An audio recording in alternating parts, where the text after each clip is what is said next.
गुरुर्ब्रह्मा गुरुर्विष्णु गुरुर्देवो महेश्वरः गुरुः साक्षात् परब्रह्म तस्मै श्री गुरवे नमः।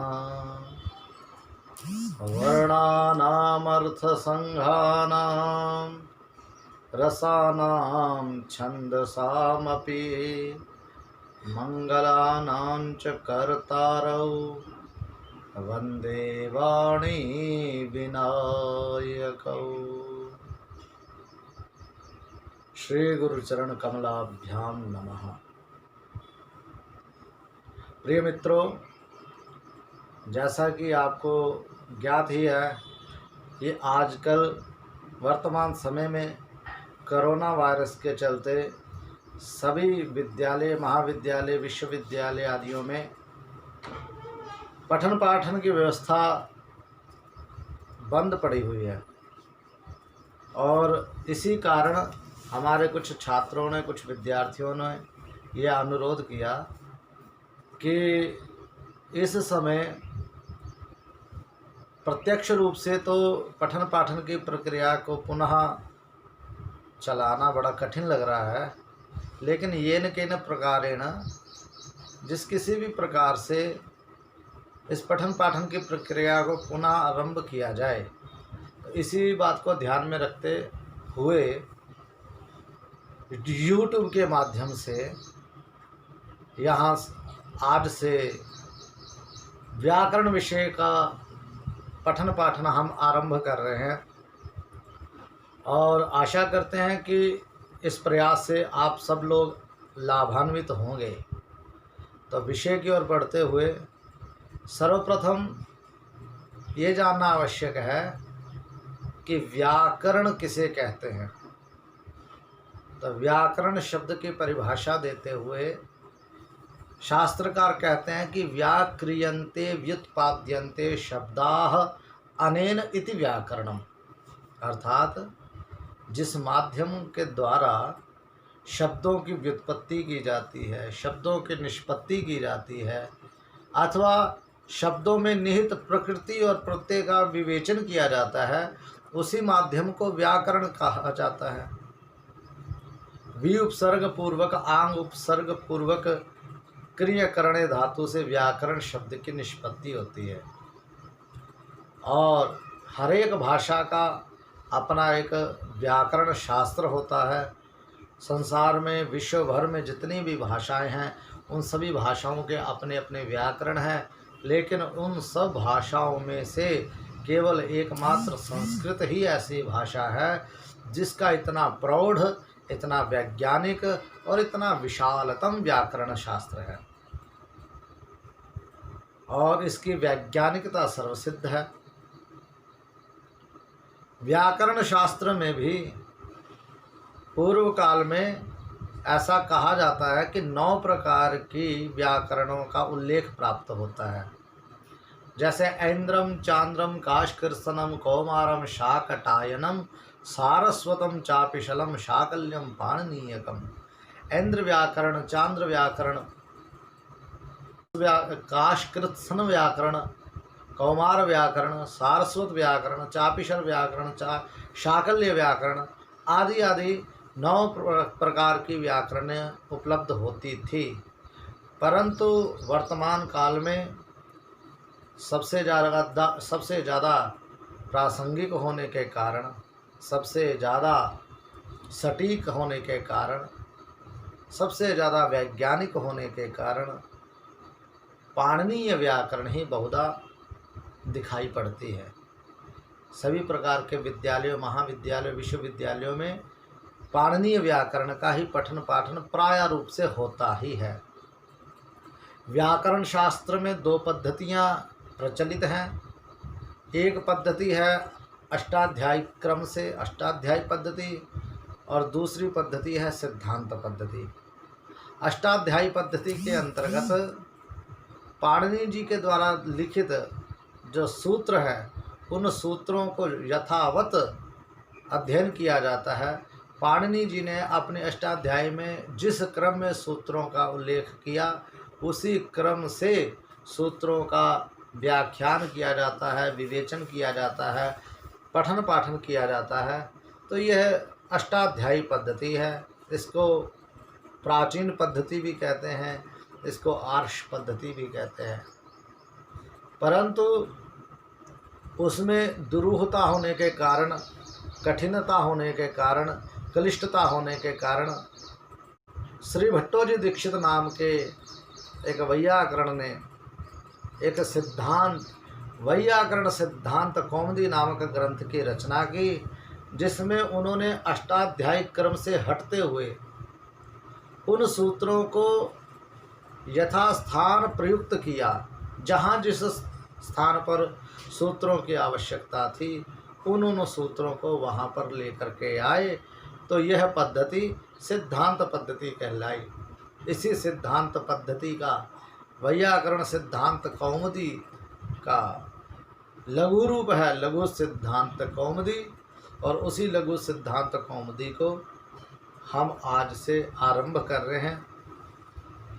इस लघु सिद्धांत कौमुदी में, ये लघु सिद्धांत कौमुदी श्री वरदराज आचार्य जी द्वारा लिखित है। और श्री वरदराज आचार्य जी सर्वप्रथम अपने इस ग्रंथ की मंगल कामना करते हुए, इस ग्रंथ की निर्विघ्नता समाप्ति की इच्छा करते हुए, और यह ग्रंथ किस लिए लिखा जा रहा है इसका वस्तु निर्देश करते हुए मंगलाचरण करते हैं। तो लघु सिद्धांत कौमुदी का मंगलाचरण इस प्रकार से है कि नत्वा सरस्वतीं देवीं शुद्धां गुण्यां करोम्यहं पाणिनीय प्रवेशाय लघु सिद्धांत कौमुदीम्। अहम से तात्पर्य यहाँ वरदराजाचार्य जी से है। अहम वरदराजाचार्य, मैं वरदराजाचार्य सरस्वतीं देवीं नत्वा, भगवती सरस्वती देवी को नमस्कार करके, वे सरस्वती कैसी हैं, उनका वैशिष्ट्य क्या है, उनकी विशेषता क्या है, उनके विशेषण क्या है, तो कहते हैं शुद्धाम गुण्याम। शुद्धाम जो शुद्ध स्वरूपा है, उज्ज्वल शालिनी है, प्रकाशमान है, दैदीप्यमान है, शुभ्र है, और गुण्याम गुणों से युक्त है, गुणशालिनी है। अथवा ऐसा कहें जो शुद्ध शुभ्र गुणों से समन्वित है, ऐसी भगवती सरस्वती देवी को नत्वा मैंने नमस्कार करके, और पाणिनीय प्रवेशाय, पाणिनीय का तात्पर्य है पाणिनि द्वारा विरचित ग्रंथ, पाणिनिना प्रोक्तम पाणिनीयम, मैंने पाणिनि मुनि के द्वारा जो लिखित ग्रंथ है, रचित ग्रंथ है, व्याकरण शास्त्र है, उस व्याकरण शास्त्र में प्रवेश पाने के लिए, अर्थात पाणिनीय व्याकरण में प्रवेश पाने की इच्छा से, प्रवेशाय प्रवेशार्थम, पाणिनीय व्याकरण शास्त्र में प्रवेश पाने के लिए लघु सिद्धांत कौमुदीम करोमि, लघु सिद्धांत कौमुदी नामक ग्रंथ की रचना करता हूँ। इस प्रकार श्री वरदराजाचार्य जी ने इस मंगलाचरण में एक तो भगवती सरस्वती की आराधना उपासना की, तो यह श्लोक, यह मंगलाचरणात्मक श्लोक नमस्कारात्मक मंगलाचरण की कोटि में आया। और इसी में उन्होंने वस्तु निर्देश भी कर दिया कि इस ग्रंथ की रचना किस लिए कर रहा हूँ। तो कहते हैं पाणिनीय प्रवेशाय, पाणिनि जी द्वारा रचित व्याकरण शास्त्र में प्रवेश करने के लिए, तो यह वस्तु निर्देश भी किया। तो इस प्रकार भगवती सरस्वती का वंदन करते हुए और वस्तु निर्देश करते हुए श्री वरदराजाचार्य जी अपने लघु सिद्धांत कौमुदी नामक ग्रंथ को आरंभ करते हैं। प्रारंभ में सर्वप्रथम माहेश्वर सूत्रों का व्याख्यान करते हैं, उपदेश करते हैं। सर्वप्रथम बताया कि माहेश्वर सूत्र क्या है। तो 14 माहेश्वर सूत्रों को अपने इस ग्रंथ में उन्होंने लिखा।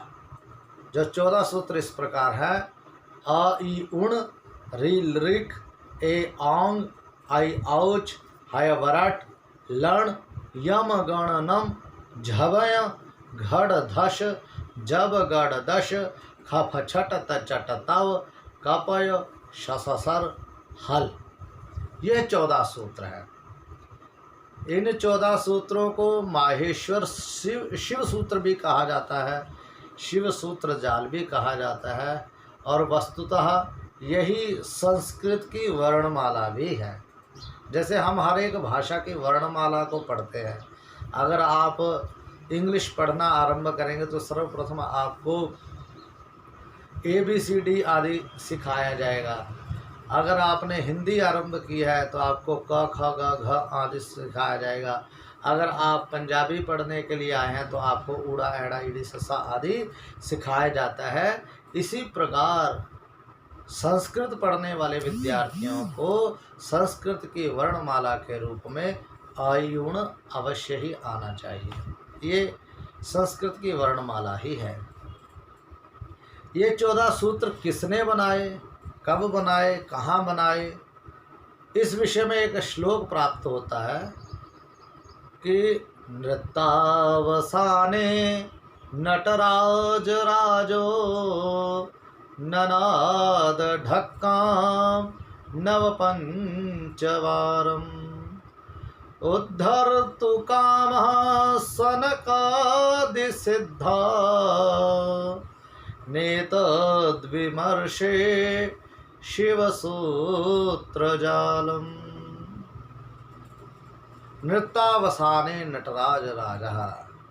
एक बार की बात है, भगवान नटराज राज भोलेनाथ भगवान शिव वह नृत्य कर रहे थे। सर्वज्ञात ही है, भगवान भोलेनाथ तांडव नृत्य करते हैं। बहुत प्रसन्न हो जाते हैं तब भी करते हैं, बहुत क्रोधित हो जाते हैं तब भी करते हैं। लेकिन यहाँ पर प्रसन्नता में ही नृत्य कर रहे होंगे, ऐसी हमारी मान्यता है, ऐसी धारणा है। तो भगवान भोलेनाथ प्रसन्नता में आकर के नृत्य कर रहे हैं। और नृत्यावसान, नृत्य के अवसान होने पर, जब नृत्य अवसान हो चुका, नृत्य की समाप्ति हुई, और उस समय भगवान भोलेनाथ ने क्या किया? ननाद ढक्काम, ढक्काम ननाद, ढक्का मैंने डमरू, अपने डमरू को बजाया। भगवान भोलेनाथ के पास जो हमेशा रहता है उनका वाद्य यंत्र डमरू, उस डमरू को उन्होंने बजाया। कितनी बार बजाया? तो कहते हैं नव पंचवारम, नववारम पंचवारम, नवच पंचच इति नव पंच, मैंने 9 और 5 बार, 9 और 5 14 बार भगवान भोलेनाथ ने अपने डमरू से ध्वनि की, डमरू को बजाया। और वहाँ पर सनकादि गण जो बैठे हुए थे, सनकादि ऋषि बैठे थे, सनकादि सिद्ध बैठे थे। तो सनकादि सिद्धान एतद विमर्शे, इसको विमर्शे मैंने बनाया, इसको सुना या इसको तैयार किया। उस डमरू की ध्वनि को सुन करके उससे यह अनुमान लगाया कि इस डमरू से यह अमुक ध्वनि उत्पन्न हो रही है। एक बार डमरू बजाए तो आई उण, रिल रिक, ए औंग, आई औच, हयवरट, लण, यम गणनम, झवय, घड़ धश, जब गड़ दश, खफ छट तचट तव, कपय शससर हल। तो ये 14 बार भगवान भोलेनाथ के डमरू बजाने से इन 14 सूत्रों की उत्पत्ति हुई, ऐसा सनकादि ऋषियों ने अपने ग्रंथों में लिखा। तो प्रिय मित्रों, इसी प्रकार इन 14 सूत्रों को आधार मान करके ही कहा तो ऐसे जाता है कि संसार की संपूर्ण विद्याएं इन्हीं 14 सूत्रों से ही प्राप्त हुई हैं। और व्याकरण शास्त्र तो मूलतः इन 14 सूत्रों के ऊपर ही आधारित है। आगे हम पढ़ेंगे कि इन 14 सूत्रों के आधार पर ही व्याकरण के हर एक सूत्र का निर्माण हुआ, क्योंकि आगे जा कर के हम व्याकरण के जब नियमों को देखेंगे तो पाणिनि जी ने अपने सूत्र में क्या लिखा, तो पाणिनि जी ने केवल सूत्रों में प्रत्याहार ही लिखे हैं और तो कुछ लिखा नहीं। कोई कथा नहीं, कोई कहानी नहीं, कोई उदाहरण नहीं, केवल उन्होंने लिखा इको यणचि, इकह यण और अचि। इक भी प्रत्याहार है, वे भी आई उण रिल रिक से बनेगा। यण भी प्रत्याहार है, वो भी इन 14 सूत्रों से बनेगा। और अच भी प्रत्याहार है, यह अच भी इन 14 सूत्रों के आधार पर ही बनेगा। तो पाणिनि जी के द्वारा रचित जितना भी व्याकरण शास्त्र है, अष्टाध्यायी है, उनका मूलभूत यदि कोई आधार है तो वह माहेश्वर सूत्र ही हैं। इति माहेश्वराणि सूत्राणि अनादि संज्ञार्थानि। ये जो माहेश्वर सूत्र हैं, भगवान महेश्वर से प्राप्त जो 14 सूत्र हैं अ उण आदि, ये किस लिए हैं? अनादि संज्ञार्थानि, अण आदि संज्ञाओं के लिए हैं। अण संज्ञा करना, अच संज्ञा करना, हल संज्ञा करना, यण संज्ञा करना, आदि आदि जो भी प्रत्याहार रूपी संज्ञाएं होंगी, उन संज्ञाओं को करने के लिए ही इन सूत्रों का निर्माण किया गया। इन सूत्रों का वैशिष्ट्य है। तो इति माहेश्वराणि सूत्राणि अनादि संज्ञार्थानि। और आगे कहते हैं एषाम अंत्या इतः, एषाम केषाम अ इ उण इत्यादि नाम सूत्राणाम। आ इ उण आदि जो 14 सूत्र हैं, इन 14 सूत्रों के प्रत्येक सूत्र के जो अंतिम वाले वर्ण हैं, अंत्याह, अंतिम वाले वर्ण, आई उण में ण, आई उण रील रिक में क, ए औंग में ङ, आई औच में च, हय वरट में ट, जो इनमें अंतिम वाले वर्ण है जिसमें हलंत का निशान लगा हुआ है, इनकी इतः इत संज्ञा होती है। इनका नामकरण क्या हुआ? इत। आई उण में ण क्या है? तो कहते हैं इत है, इत संज्ञक है। रील रिक में क क्या है? तो क इत संज्ञक है, इसकी इत संज्ञा है। ए औंग में गकार की संज्ञा है, आई औच में चकार की संज्ञा है। तो प्रत्येक 14 सूत्रों के अंतिम वाले वर्ण इत संज्ञक कहलाएंगे। और इत संज्ञा करने का लाभ क्या है, फल क्या है, क्यों कर रहे इत संज्ञा? क्योंकि जितने भी इत संज्ञक वर्ण हैं उनकी आगे जाके उन इत संज्ञकों का लोप करना है। जिसकी इत संज्ञा हो जाती है व्याकरण शास्त्र में, उसका प्रायः लोप ही होता है। इसके लिए लोप करने के लिए इन 14 सूत्रों के अंतिम वर्णों की इत संज्ञा की गई है। तो इस प्रकार आज प्रथम दिवस, व्याकरण के इस कालांश का प्रथम दिवस है। तो इस व्याकरण शास्त्र में प्रवेश करते हुए आज हमने मंगलाचरण किया और 14 सूत्रों के विषय में कुछ विचार विमर्श किया। आगे जैसे जैसे समय आगे बढ़ेगा और इस वीडियो के समय को भी हम बढ़ाएंगे, क्योंकि प्रथम वीडियो है इस विषय का। आगे विद्यार्थी लोग इसको देख करके कुछ लाभान्वित तो हुए या नहीं हुए, इसके प्रति कुछ चेतना आई या नहीं आई, इस विषय को ध्यान में रखते हुए अपने वीडियो के समय को और ज़्यादा बढ़ाएंगे। फिर तब तक के लिए इस विषय को यहीं पर विराम देते हैं। कल के कालांश में, कल के पाठ में इस विषय को यहीं से आगे बढ़ाते हुए व्याकरण शास्त्र के लघु सिद्धांत कौमुदी नामक इस ग्रंथ के संज्ञा प्रकरण को आगे हम पढ़ेंगे। तब तक के लिए धन्यवाद। हरि ओम।